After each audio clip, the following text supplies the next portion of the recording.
As a leader, you probably don't have any problem finding problems that need to be solved. They're constantly confronting you as you're trying to navigate the challenges in your business. So how do you solve the right problems using the most effective solution? From the Ramsey Network, this is the EntreLeadership Podcast, where we help business leaders grow themselves, their teams, and their profits. I'm your host, George Kamel, and today's episode, we're going to share some frameworks to solve problems and build trust with your teams, which connects to the business driver of personal. Our first guest today is Ryan Michler. He's an Iraq combat veteran who started a movement and a podcast called Order of Man, which has been downloaded over 20 million times. Ryan's mission is to help men step into their full potential in their relationships, business, and community. I'm going to sit down with Ryan to talk through a framework that he uses to solve problems and be a successful leader. In our second conversation, I talk with Ramsey leader John Felkins, who's going to share a framework that you can use to build trust and gain influence with your team. Up first, my conversation with Ryan Michler. Ryan, it's so good to have you on the podcast. Yeah, I've been looking forward to it. I was talking to the team. I read EntreLeadership probably 7 or 8 years ago as I was building my financial planning practice. So to be able to be here with you and to be able to have this conversation, I'm honored. You're a practitioner of this stuff. I try to be. I don't always get it right. I don't always do what I'm supposed to, but I do try to put it into practice and make it work for me. Yeah, well, you've got a really interesting journey as a businessman, as a leader, as a combat veteran. So give us a little bit of the backstory as to how you got into this whole leadership space. Yeah, so like you said, I was a combat veteran. I was in the National Guard, and then I spent a year overseas, a year and a half deployed, and came back and realized that what I was doing, which was retail management. So I'd spent a lot of my time in retail and eventually worked my way from, I think my first retail job, I was making like $5.25, I think, was minimum wage at the time. And what was interesting is I went to my boss and I said, he was our district manager, and I said, hey, I need a raise. And if I don't get a raise, then I'm going to leave. He's like, well, see you later. I was like, okay. Oh, man. Oh, hold on, backpedal. So I backpedaled, and long story short, really tried to learn how to be better at the job itself, and I got really good at it and became a store manager for that store. That was Journey Shoe Store.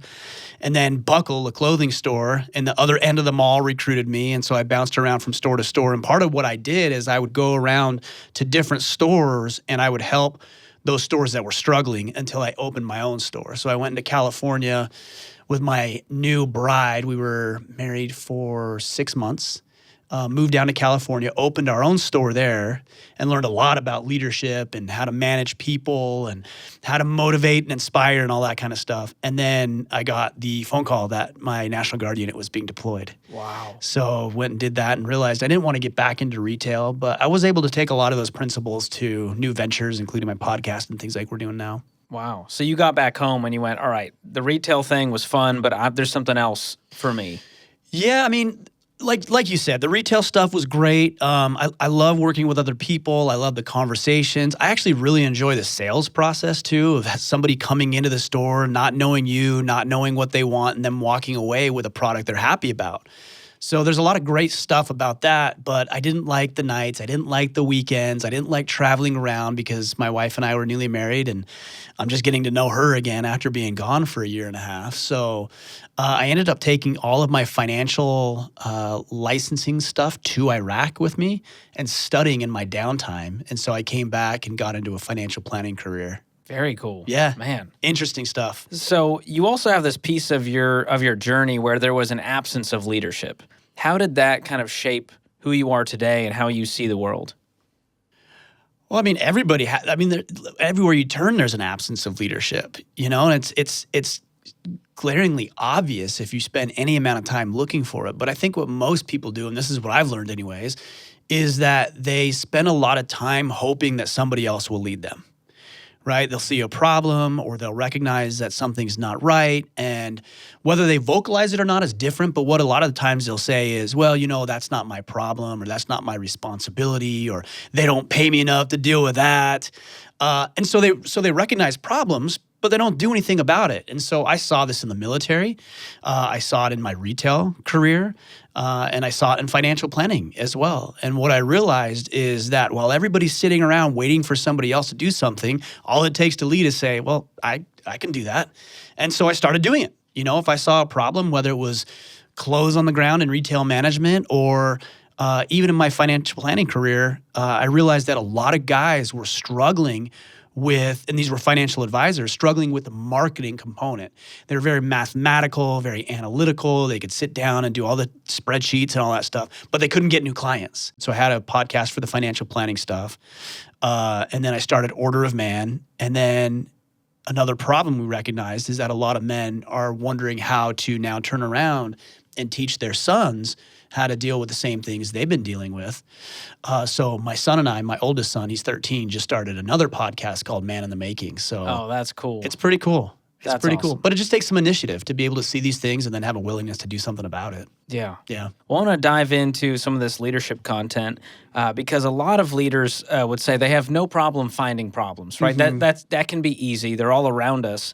But what are some of the problems that you've identified lately?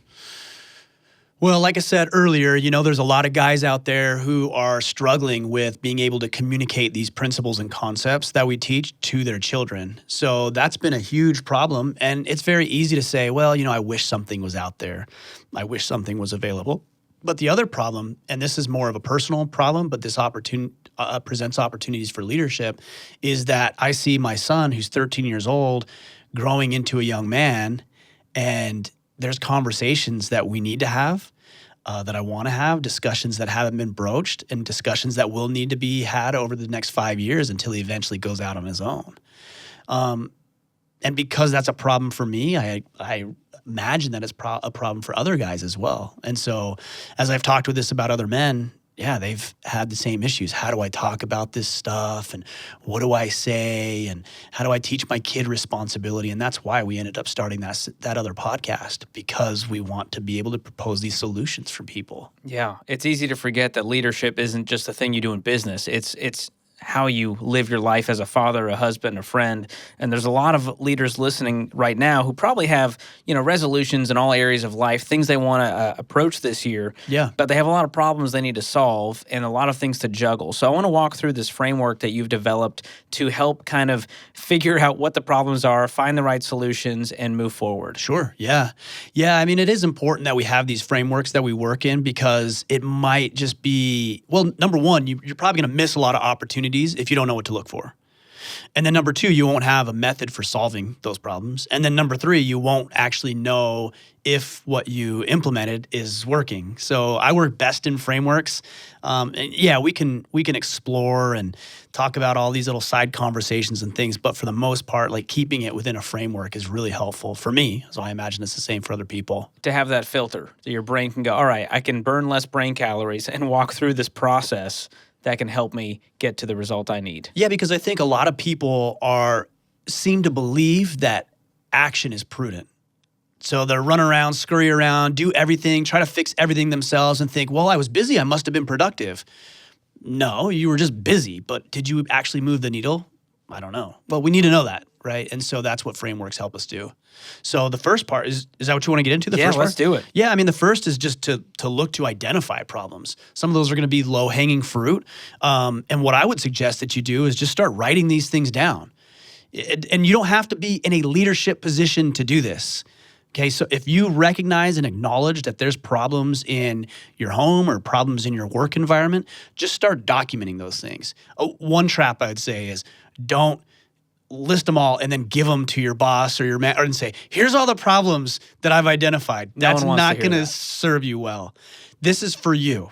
Okay, this is what you need to deal with.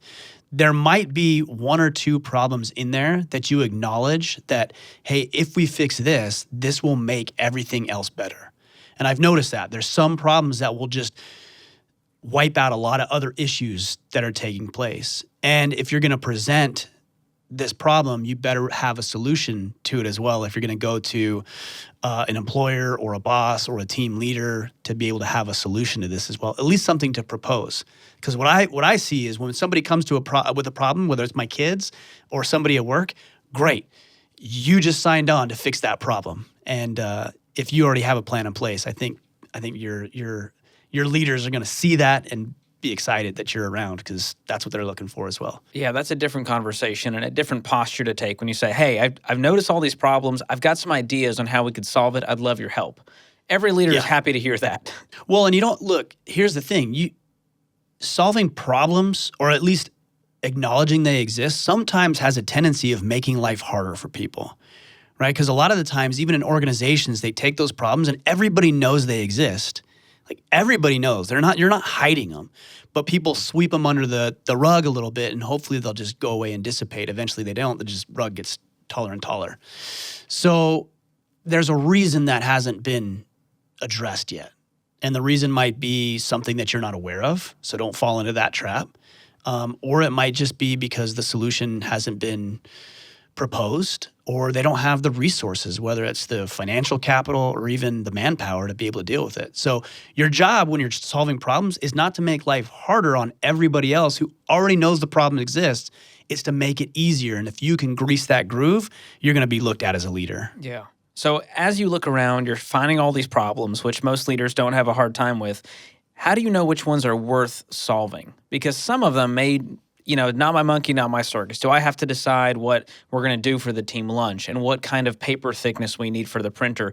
There's a certain level where the leader needs to go, all right, I need to figure this out, but I need to delegate it. Yeah, you got to look at your objectives first, right? So if your objective is to give everybody lunch, like, it really doesn't matter if you bring in turkey sandwiches or ham sandwiches. Like, lunch is lunch. Do half of each and you're good, right? But we do get caught up on that stuff. But you got to have a purpose for your organization or your family. I use them interchangeably because we work them very much the same way. But there's got to be a purpose. But if you haven't thought about, okay, what are the most important things that I can get done within an organization or your family, you're never going to be able to judge potential problems and solutions against. So if we're looking at my business, for example, my number one priority is to get interesting, fascinating guests on our podcast. That's it. That's the single most important thing I can do. And then it's to take that information and then present it to the public who can be served by it. So there's other problems that creates, like, well, what if the video's not good? What if the audio's not good? What if this is not good? Well, the first thing is to get a good guest. And so I've brought on somebody who's been very, very helpful, Brandy, to help me secure podcast guests, because I recognize that although that wasn't a problem, I wanted to elevate that and have help in that department. Now that that's checked off the list and that's covered, I can start looking at some of these ancillary problems that are created because of it. So it helps you focus on different issues, more important issues, strategic opportunities that you might have in the future. That's right. That's good. And the other thing you have to consider is, with the problems that you're identifying and recognizing, are you the best person to solve those problems? Because as a leader, maybe it's a bit of narcissism, maybe it's a bit of ego, maybe it's just a bit of intense care for the project that you don't want to let it go. And what I've found is that, I'll take my podcast, for example. Not only do I not want to edit my podcast, I am not as good as having an editor for my podcast. And my sole purpose is to put good information out into the world and fascinating conversations. Then that means I need to bring somebody else in to do this who can do it better than me. And it does something else. It frees up our time to focus on what we are uniquely qualified to do. So I might have and I do have a great podcast editor, but he's not going to be as good as me when it comes to doing the podcast. So I got to free up time for him to do that, free up time for me to do my thing, and we're both better served because of it. And the people who listen are better served as well. Yeah, and that takes a level of humility, kind of let go and go, all right, I can't do it all. I don't want to do it all. Here's what I'm really good at. I'm going to find other people and set up that team around me to make this successful. Yeah, I mean, humility is definitely part of it, but I would say there's another part of it. You have to care so much about the product or whatever you're putting into the world that you'll do whatever it takes to make it effective. So yeah, if humility serves you and that's how you choose to look at it, great. Me, I choose to look at it and say, hey, I really want my audience to be served by this, and therefore I'm going to do these things to ensure they get the best quality product. Yeah. So as we move through this, we've identified the problems. What is the next step to get through this? So what you need to do first is you need to just start brainstorming all of the proposed solutions, at least the things that come to your mind. But here's the trap. At this point, don't check anything off the list. That's what people do. They're like, oh, I'm having a problem with communication, so we could do this one thing. And then you're like, no, that won't work because of X, Y, and Z. You're not doing that right now. All you're doing right now is proposing as many different solutions as possible, because after the fact, then you're going to go in and you're going to review those solutions. What I look for is two things in a solution. Number one, which solution is going to move the needle the most? Like, which is going to have the greatest impact on this problem I'm dealing with? Because resources are finite. Manpower is finite. Financial capital is finite. So what solution am I proposing is going to move the needle the furthest? That's number one. And number two, which one can I do the fastest? And that's very, very important, especially for leaders who tend to be perfectionists in their work, is they won't do it because it's not perfect. Sometimes you have to plug the gap in, or the hole in the dam, before you actually go in and actually fix the dam and make it right. And sometimes plugging, not to never come back to it. You actually got to fix it, but to plug it so you can go and work on it more correctly. Yeah. So there are a mix here of speed and impact. And as you balance those, you go, how can I solve this quickly and effectively without spending too much time, too much money, too much manpower? Yeah, speed and impact, the best way I would describe that is efficiency. Efficient doesn't mean fast. It doesn't mean slow.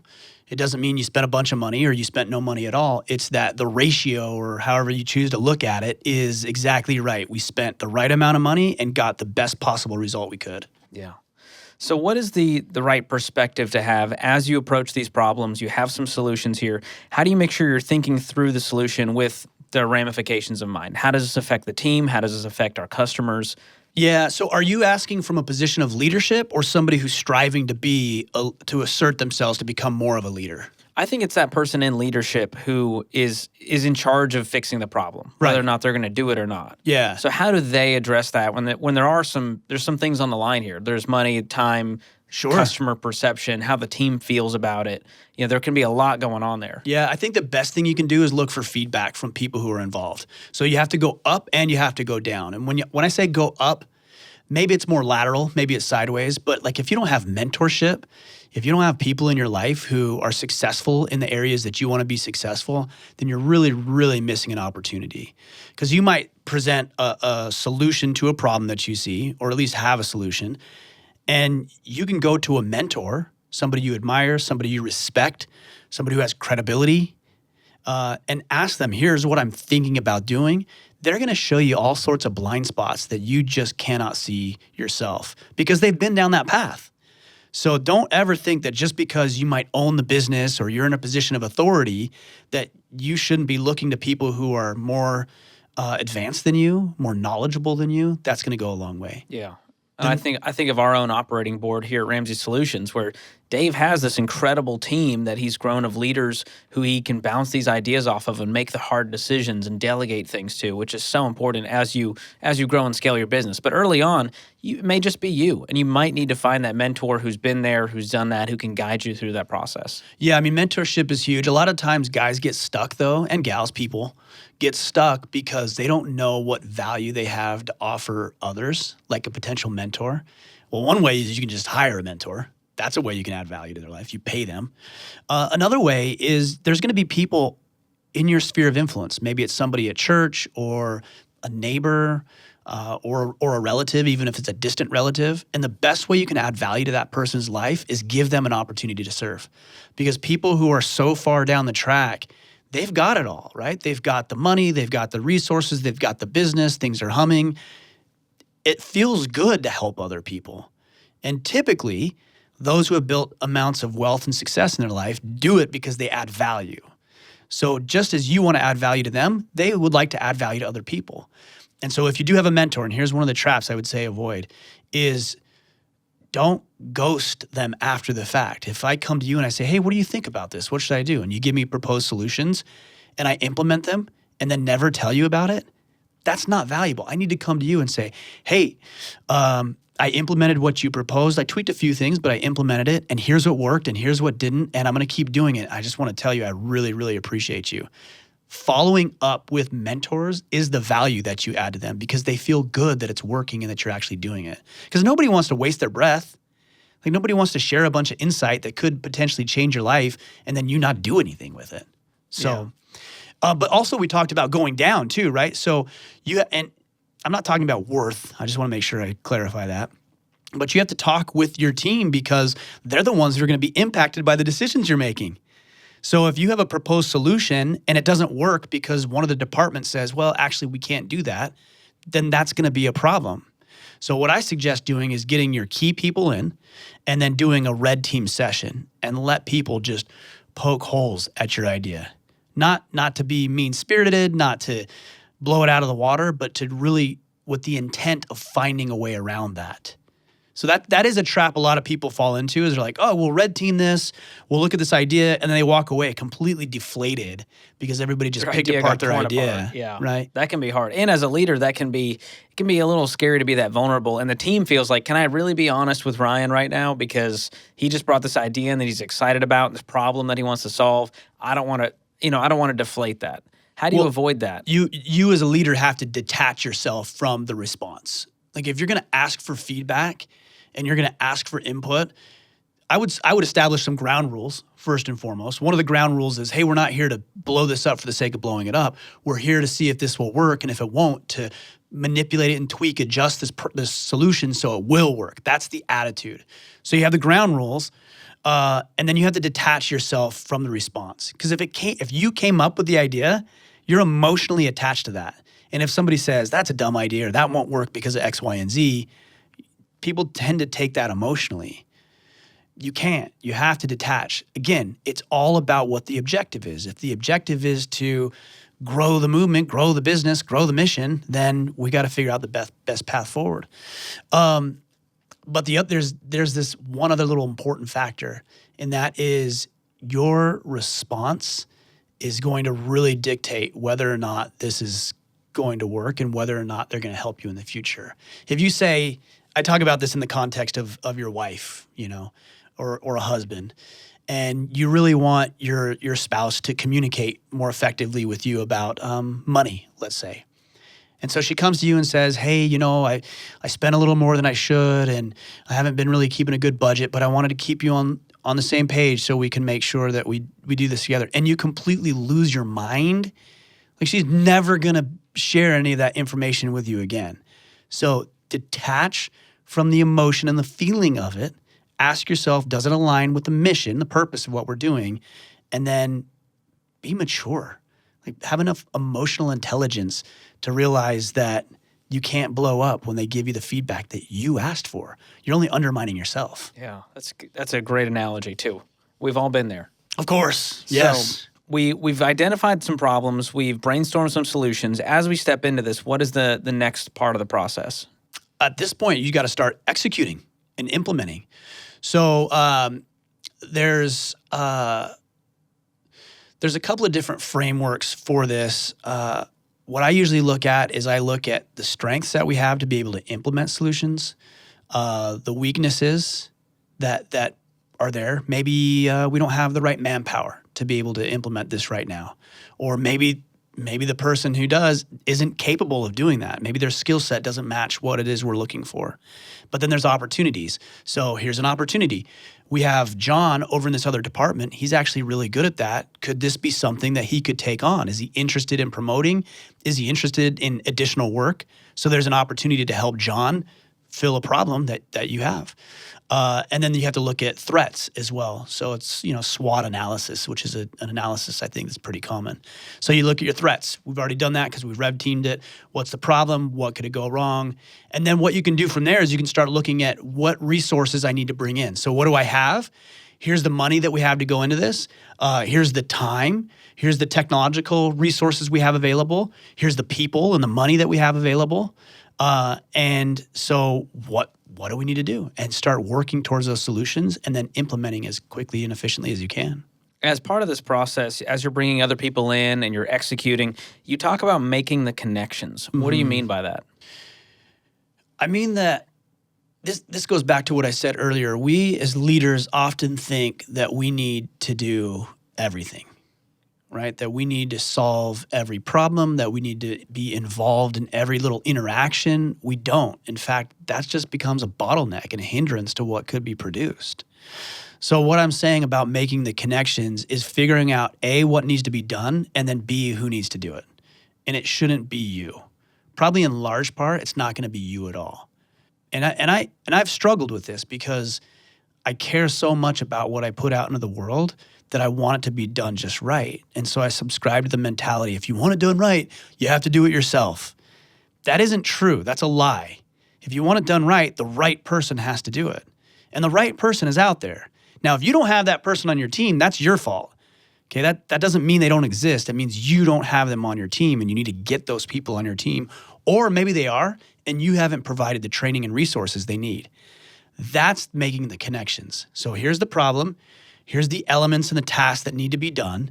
And then I start delegating, well, this person can do this person can do this. Here's how they're going to communicate and work together. Here's how we're going to know if it's working. Here's the deadlines we need to hit. Here's when I want to be communicated with about where we are on track with this thing, and really give yourself the best chance of success. Yeah. So you mentioned this, being a leader doesn't mean that you have to do everything. It means that you make sure everything gets done. So how have you done this in your leadership roles? Yeah, so we got to talk about this too, because there's leadership and then there's management. So managing a task or even managing a group of people doesn't necessarily equate to leadership, right? If I'm just telling you, do this, you do this, you do this, you do this, that's management. There's nothing wrong with it. I think sometimes management gets a bad rap. Things need to be managed. So you need to manage those or have somebody who will. Leadership to me is more about empowering and inspiring other people. So that means you need to give your, what I call commander's intent, what the intent is, what the purpose is, and then you start coming up with ways to deal with it. And then you empower people to make great decisions. And then if they don't, you train them. If they do, you honor and acknowledge that.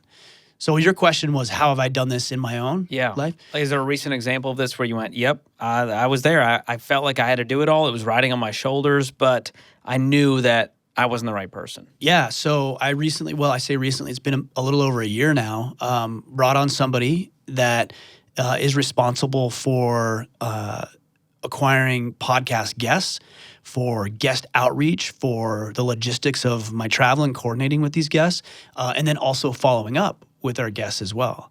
And the caliber of guests that we've had on the podcast in the past year, because I've brought somebody who's very, very good at this on, has gone from here, and it's always been good, to next level. And in 2022, it will continue to go to next level.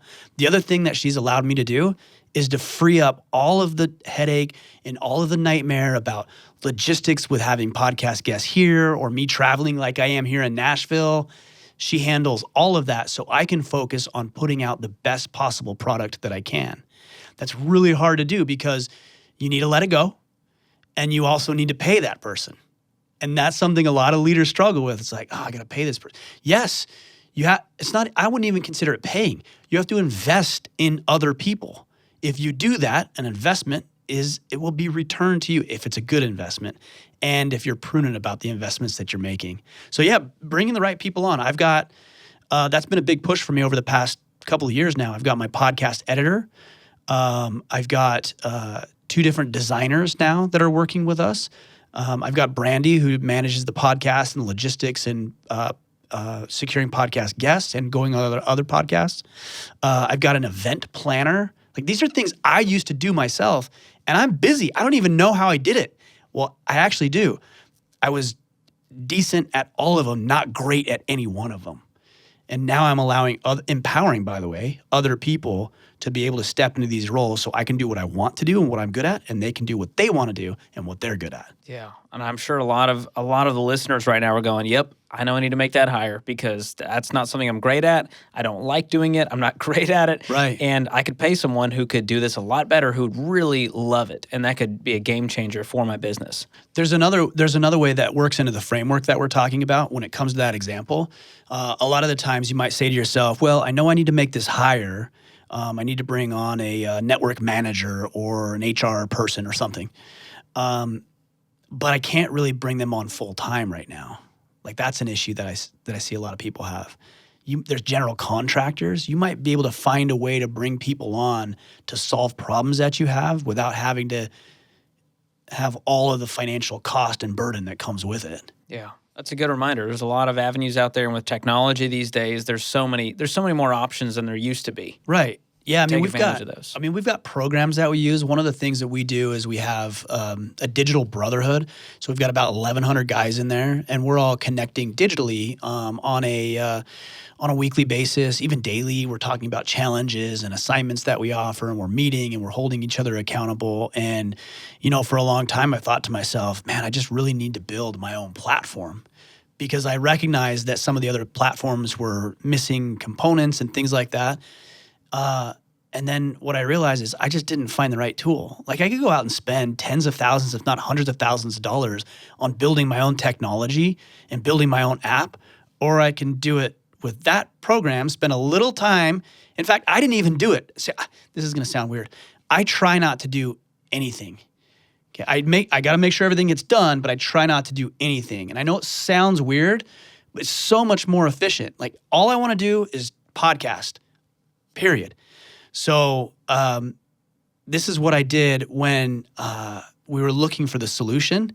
There's a gentleman in our Iron Council, our brotherhood, who I know has experience in working with some of these other solutions and things like that were out there. So I called him up and I said, hey, I'd like to hire you to look at all of these solutions and test them all and then tell me which one is best.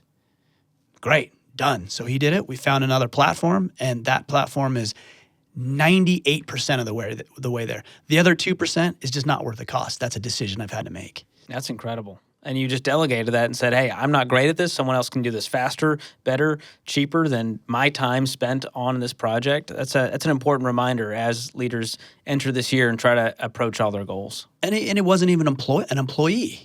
It was somebody that was in our. So look, I gave him an opportunity to do something he enjoys doing, made a little extra money, was busy, added value. Now he probably sees every time he logs in, he's like, yeah, we log in because of me. So it feels good. It feels good. And I'm a leader. I want to empower people. I want to give them opportunities to lead themselves and other people. So as we wrap here, what encouragement would you give to the listener who they've got the problems, they're starting to brainstorm these solutions, they want to execute, but they want to make sure they do it the right way? This is going to sound weird maybe, is you got to be okay with it not being the right way. Because too many of us get caught up in, well, it's got to be perfect. It's got to be just right. What if it doesn't work? What if this? What if that? Those are considerations, sure. But if you're so wrapped up in what could go wrong, then you're never going to move into a potential solution for you.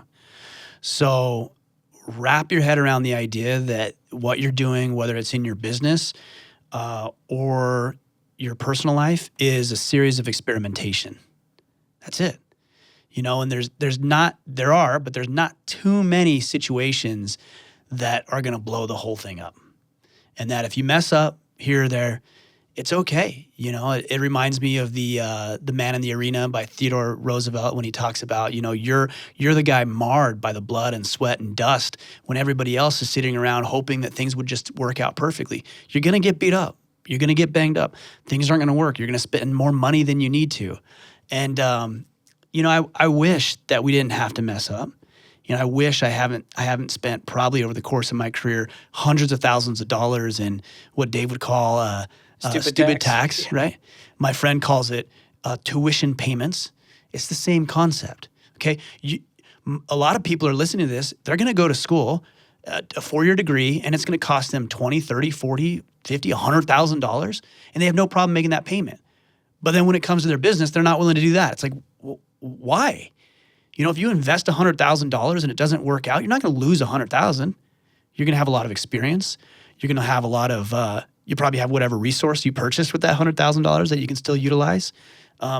So whether you want to call it a stupid tax or a tuition payment, it's got to be paid, it's got to be made. And if you wrap your head around that, you're going to take more risk, but it's going to pay off more often. Yeah, it takes the pressure off to not go, all right, it doesn't have to be the perfect right way, and it will never be. We just need to move forward. And you can always, our customers need that. And you can always draw upon past experiences. We've all been in difficult situations where we've implemented something. I've had hires where I'm like, nope, that didn't work. And I spent a bunch of money. There's one in particular. And I spent a bunch of money and a bunch of time. And every time I got off the call with this person, I had a headache. And I was like, I just wanted to blow the whole thing up. I'm like, what are you doing? And I finally just let him go. And that was good for him and it was good for me. And then everything moved forward. Like I got the blockage out of the way. It all moved forward and life was just better. But it didn't blow anything up. There's actually a lot of things that we still implement in our organization that he brought to us. So although it ultimately didn't work out, there's still a lot of good that came from it. I never would have known if I didn't take that risk. Yeah. Well, I love your attitude towards this stuff. I love what you're doing with the Order of Man podcast, helping men out there become better leaders, husbands, fathers, all of it. And we really appreciate you coming by and being on the podcast today. Thanks, brother. What an honor. I mean, it's cool to be here with the whole team and to be on this podcast talking about these things. I listened to this show, I read the book, and now I'm like, cool, I get to be on it. You're inside of it now. I'm in the world. I'm part of the team. Well, it's an honor to have you. Thanks, brother. Big thanks to Ryan for coming by the studio and having a great conversation. If you want to hear more from Ryan, be sure to check out his podcast, Order of Man. We've got a link for you in the show notes. Ryan talked about how to solve problems through a simple but effective framework. The thing is, it's hard to solve problems when you don't have influence and trust with your team. So up next, we're going to talk about how you can stair-step your way into effective leadership. I'll sit down with John Felkins, Senior Director of Coaching for EntreLeadership, to talk about what he calls the stairsteps of influence, a framework that can help you build that trust and influence with your team. Here's our conversation. John, it's great to have you back on the podcast. Thanks, George. Thanks for having me. What's going on in your world of coaching? Oh, gosh. Where do I start? We're just helping folks as much as we can. I love it. Well, we had a great chat with our friend Ryan Michler about problem solving. And as we were talking about it, I kept thinking it's hard to be a problem solver if you don't have the influence and trust on your team. So I want to talk about that today, and we brought you on because you've got a great framework that I've heard you share around this very topic. So to start us off, let's talk about your failures. Okay, that sounds good. Can you remember? How long is this podcast going to be? It's going to be a while. 3 or 4 hours? Oh, this will be fun. Well, just give us one quick one on maybe a time that you wanted to lead, you wanted to have influence, and it was a failed attempt. Yeah. Well, first of all, let me just give credit where credit is due. I stole this framework from Armando Lopez. Over in our HR department. Yeah, I don't want to get fired, George, so Sure. I got to give that credit where it belongs. But one of the things that I have done in the past is come into a new situation, come into a new organization or a new problem to solve, and just immediately start to point out what needs to change, what needs to get better without listening to people, without building any rapport. And it just doesn't work. Falls flat. Yeah, it just falls flat because, you know, that old cliche, people don't care how much you know until they know how much you care. That's what we're talking about. And cliches are cliches for a reason, and that's because there's some truth in them. And not only can it fall flat, but it could also damage your personal brand totally with the team. totally backfire. Yeah. So this is really important stuff. So where does this framework start? Where's the kind of starting point, the foundation we need to build? Yeah, well, what we were just talking about, it is rapport. It is just connecting with people at the human level. People like to work with, people like to buy from, people like to follow people that they like. And you don't have to have the same hobby. I mean, you and I have, we almost have nothing in common. We have almost nothing in and common. We love each other. And yet we love each other. We couldn't be more different. But we know each other well enough to know that we're on the same mission. We care about what we're doing. We know, each other. We sit down out there at lunch, we listen, ask what's going on in the other person's life. Just basic, emotional intelligence and caring about people and not trying to do too much too fast. That will cause you to stub your toe. Yeah, how do you not force this idea of rapport? Because it can be a little tricky. It's a fancy word. What does that look like to do it naturally? Well, there are a lot of different ways that this gets built, but I would say the number one thing is just listening, just asking other people, what's going on in their world, and then just shutting up. It's the old thing about we've got 2 ears and 1 mouth. And as hard as it might be the one that asks, how was your weekend? What's going on? What are you working on first? And then just listen. And people will think that you love them and you're great just by asking them how they're doing and listening to them. So be interested, be curious, Yeah. and don't always be thinking, well, what can I interject here? Yeah. Just genuinely listen to them. Yeah, and that's hard especially for guys like us that have got a lot to say. We've got a lot of thoughts. Yeah, that's so true. Okay, so we're starting to build some rapport by Yeah. caring, we're listening, we're engaging with the team. What is the next step in this process? The next thing is you got to have credibility with your team.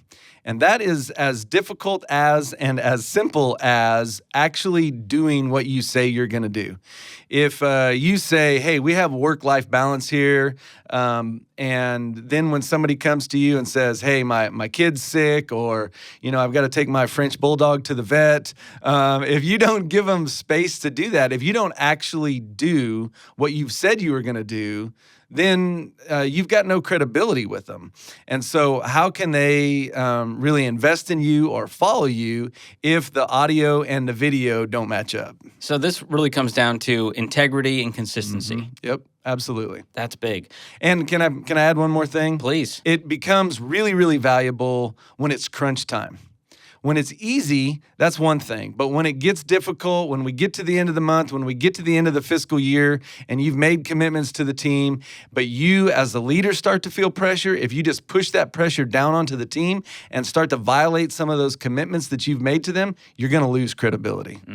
So this is something that is earned over time and can be broken pretty easily. Yeah, that's the bad news is it takes a lot of, it's like a tree. It takes a long time for a big tree to grow, but you can cut it down with a chainsaw overnight. And so you got to make a lot of little deposits to build your credibility. And then you've got to be really careful not to ruin it pretty quickly. Yeah. And you're leading a lot of our coaches. What does that look like for you to have gained that credibility over time? What are some of the steps you took? Well, I'm a work in progress. So, I know the coaches listen to the podcast. I just want to own that fact right I'm up, perfect. Yeah. right up front. But, one of the biggest things is following through, doing what you say. Hey, I'll take that action item.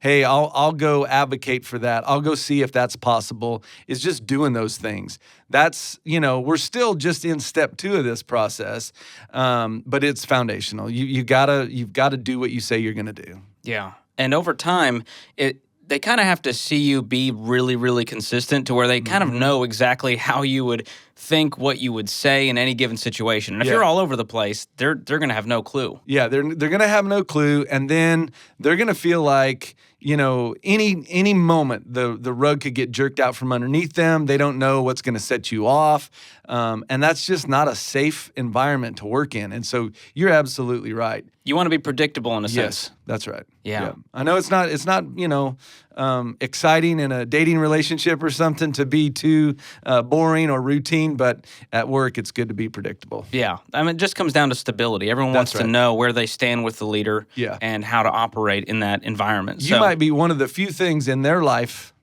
that is predictable. Over the last several years, things have been so crazy. Creating a safe, predictable environment and person for them to relate to is super valuable. Yeah. So we're building all of this over time. This is not an overnight process. This Right. could take months. This could take years in some cases to get to different levels. Yeah. But you're starting to build the rapport, build the credibility. What is the next step towards influence? Yeah, so the next step is, and this is pretty nuanced, George. We talk about this a lot. It's trust, and we differentiate trust from credibility because credibility is just doing what you say you're going to do, and that's good. But trust is really something more than that. It's people knowing that you're going to make decisions with their best interest in mind. It's being able to trust you with my future. It's the ability to come on here on the podcast and know that you're going to, make it fun, make it easy, and I just trust you. I'm not worried about what it's going to be like because I know you. I know who you are. You haven't made those promises to me. We walked in here and we're just doing this. It's the same with the leader. It's one thing to say, I am going to make sure you get paid on Friday, and you get paid on Friday. Well, that's good. That's great. That's credibility. But that's pretty fundamental. When trust starts to get built is saying, hey, I'm going to advocate for you as a team. I'm going to make decisions on the team's behalf when the team doesn't even know it necessarily. Like let's say an example is putting together an HR package. Well, you and I both know that our company spends a lot of time shopping those things, working on them, and it's a total nightmare, and neither one of us want any part of all of that. We're very thankful for the people who do Yes. that, but we trust those people because even though they haven't communicated all these promises to us about it, we just know their character, we trust them, and that they have our best interest at heart when they're out there making decisions on our behalf. Yeah. And it feels like it's a two-way street. Absolutely. If you can't trust your team, there's no way they're going to have trust in you. That's right. Yep, 100%. And again, this is not something that is done in some big grand gesture. It is day in and day out deposits that you got to make. Yeah. So what does it look like when you don't have trust with your team?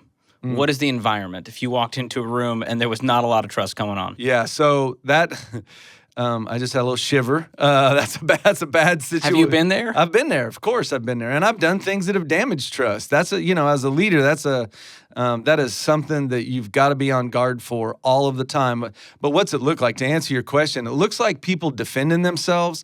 It looks like people not feeling safe enough to call out problems. It looks like people, we would say, alligator arming issues. Oh, here, let me get the check. Oh, sorry, I can't reach it. It's people not showing up fully to the mission that you're on, and ultimately, it's people. Customers not getting served, and you not fulfilling the vision that you have for your business. Yeah. It feels like that's a great way to build a toxic culture very quickly. Yep, absolutely. And there's also a piece of this where if there's not trust, and like you talked about, people are trying to cover their butts. They're not being vulnerable. They're brushing a lot of things under the rug. It's kind of this, everything's fine, I got it taken care of, and you're being very kind of fake nice to everyone because you're trying to protect yourself. Yeah, that's right. That's a very different way to operate than how we do here at Ramsey. And the other thing is you know what? It's not fun. It's not fun to go to a place every day and live in that environment. And so, gosh, we spend a lot of time here, George, and it's got to be fun.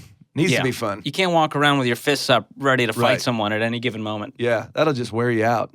So, rapport, credibility, trust. How do you know when you've kind of reached that point where you go, all right, this is working. The team trusts me? Yeah. Well, here's the bad news. It's rented. It's not owned. And so I don't want anybody, and I don't ever want myself to rest on my laurels and think, hey, I've built trust, I've got this, and I can go do whatever. We've arrived. It's rented every single day. You got to pay the rent and show up and be trustworthy every single day. But when people start to share with you things that you haven't asked them to share, when people start to push back and debate ideas, and when you see people take responsibility for things that aren't necessarily in their job description or in their KRA, as we talk about it, their key results area, you know that your team is trusting each other, and that you have built trust with the team, and that you as a leader, and I guess this is probably the key thing, is that you have built an environment of trust. Because it's not all about just the team's relationship with you. It's the team's relationship with each other, and that you've built this space and in this environment where trust is at a high level. Yeah. And I think a big part of that is, we have a no gossip policy, but if you see some toxic behavior happening around, there's probably not a lot of trust. But if you see healthy conflict happening, people are being vulnerable, they don't mind sharing problems, challenges, struggles, and bringing other people into it, that feels like a trustworthy environment. Yep, absolutely. People asking for help from each other. Yeah, that's totally different than a toxic environment. I love it. So this all leads to the pinnacle point of influence. So once you've put your time and effort to build these 3 previous steps, what does that result look like for you and your team? Gosh, that's a super good question we could talk about for a long time, but I know they won't let me do that. Yeah. In fact, you're about out of time right now, John. That's the John Felkins podcast. Yeah, Tune in. Notice there isn't one of those. What influence looks like is when your team is coming to you, asking you what you think.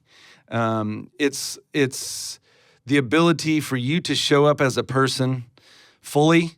And what I mean by that is not holding back in conversations, not walking on eggshells, and that your team and your organization has got a high level of respect and not out of some kind of weird, like, oh, it's George, I'm just going to do what he says. It sounds a lot more like, hey, we've got a decision, and I want to know what George thinks. Hey, go get George. We're gonna do a course inside of the Elite EntreLeadership subscription on key results areas, and I know George has had a lot of different positions in the company. Go get him, bring him in here. We want to hear his opinion on that. We want him to speak into that. Spoiler alert. That's a good real scenario, John. I love that. You have influence with us. We respect you. We want to know what you think. That's what it looks like to have influence within an organization. And if I may, the thing is you can have a title and not have influence, but then it's all positional. It's like, well, we gotta get George in because he's a personality and we have to use personalities, and so then we got to deal with George. Like, that's a positional thing. But a relational thing is when we're asking and we're saying, man, it would be awesome if we could get George to speak into this. It's the same in a scenario as a leader. If your team is coming to you and saying, hey, John, what do you think about this? I'm struggling with this. Hey, I've got a problem. How have you handled this in the past? I've got this customer. I'm not exactly sure what to do with them. Well, first of all, they trust you enough to tell you that they've got a problem and they're not hiding from you and they're asking your opinion. And then, of course, and I don't want to get into the whole thing about what it looks like to be a coach as their leader, but the way you build even more trust is to say, if you were to come to me, George, and say, hey, I've got this thing, I got to talk about this topic, what do you think? Well, I could just tell you. But if I started asking you some good questions to cause you to come up with a solution that is yours, I'm even building more influence because I'm coaching instead of directing. Yeah, that's a great observation there. And one other thing I want to mention when it comes to influence, and have you seen this done well in your life? Who is that leader that had a lot of influence? Maybe it was here, maybe it was elsewhere. What was that relationship like? Yes, I have. I think the other day I was actually sitting with Dave at lunch. I had gone to the microwave and he didn't know that was my lunch. And so I came and sat back down. I'm sure he probably would have sat someplace else, but there he had the choice. But there he was. And we were just talking about this and I was telling him a story and he said, it sounds like you had an anti-mentor. Sometimes we have mentors and sometimes we have anti-mentors. And I've seen it done poorly many times. And I got to be honest with you, I've learned as much from that as I have people that have done it well. And so, I don't know, I'm just sharing that with you because we can learn a lot from seeing it done poorly. I see it in a lot of places also done well. But you asked the question, so let me answer. It might sound self-serving or something, but I honest to goodness mean it, that Dave Ramsey has more influence with me as a leader than anybody that I've ever worked for before. And I'll tell you what did that, what started that with me. And this is in, being transparent. I grew up on a farm. I grew up working hard. I grew up working in the field on long, hot days. And so people that have a high work ethic have influence with me. People that are slackers don't. And so I've seen Dave and the hours he keeps. I've worked with him on the road, going to our events. I've seen him stay later than anybody else and show up earlier than anybody else and load trucks and do all of those things. And that, just because of who I am, that built a lot of influence. And I've seen him, I'll tell you something else. It happened just the other day, and you heard him do it in staff meeting. He took the blame for some stuff. He said, this hasn't gone as like I thought it was going to be, and that's my fault. And I didn't want to have to do this, but wisdom looks like me getting out of the way and letting smarter people handle this. And man, that buys a lot of influence with me, that humility. Yeah. That vulnerability mixed with wisdom and discernment, that's a great way to build trust. Yeah, absolutely. People think it's weak to express your vulnerability, but the fact of the matter is there's nothing stronger as a leader that you can do. Yeah. So as we wrap here, these pieces are hard to self-evaluate. It's hard for you as a leader to go, yeah, I've got great rapport and credibility and trust. That's something that you have to get feedback from the team from and kind of be very observant of. Yep. How do you get that feedback in an honest way to gauge where you're at in this process? That's an awesome question, and there's a lot of different ways. There's very structured ways to do it, and that's what our coaching program does. Is when you work with one of our coaches, we use assessments in 360. We get all that back, and we distill all that information, and that's super valuable. But I can tell you, it can be as simple as watching the room, looking at people's body language when you're talking, and seeing how you're affecting people. And if you see people leaning back, you see people, got their arms folded, and they look like their face is red. Something is amiss. Something is off. But you've got to, that seems very simple. Pay attention to people's body language. Okay, it's not any more complicated than that, but it's hard. It's hard for you to do that because you got to get out of your own way. You got to get up above the situation and ask yourself the question, how am I affecting these people in how I'm conducting myself? And the hardest part of that is 3 letters, ego. You've got to suppress, kill, detach from, whatever you want to say, your ego enough to ask the question, have the humility to ask the question, gosh, I wonder how I'm being received, how I'm being experienced by George in this meeting, and start to pay attention to it. And then come to you after the meeting and say, not judgmentally, I'm not trying to read your mind, but just say, hey, George, I noticed when I was talking about what I thought we ought to do with this course, it seemed maybe like your body language changed. Was I reading that right? Was I reading that wrong? And if you don't mind, what was that about? Then that gives you the opportunity to say, yeah, actually, I got a text from, my cousin right before I walked in and got some bad news. I'm sorry, John, but I didn't hear what you were saying, right? Or it's like, yeah, I can't believe you said that because we talked about this other thing and you totally took a 90-degree turn on me right in the middle of the meeting. Why did you do that? It just opens the door to have that conversation. Yeah. So just pay attention to how you're being experienced by other people. Super simple, super tough to do. Yeah. And a great book that I love is Ego is the Enemy from Ryan Holiday. And that it really expounds on that in a cool way. So, John, I just want to say thank you for your time today. I love the way that you embody these principles, the way you've built rapport and credibility and trust and have influence with the EntreLeadership team and many more on the Ramsey Solutions team. Thanks for being on with us. Thanks for letting me hang out. Always love having John Felkins on the podcast. As he just talked about, building trust and gaining influence on your team is key to your leadership success. But it can be hard to gauge how effective you are as a leader.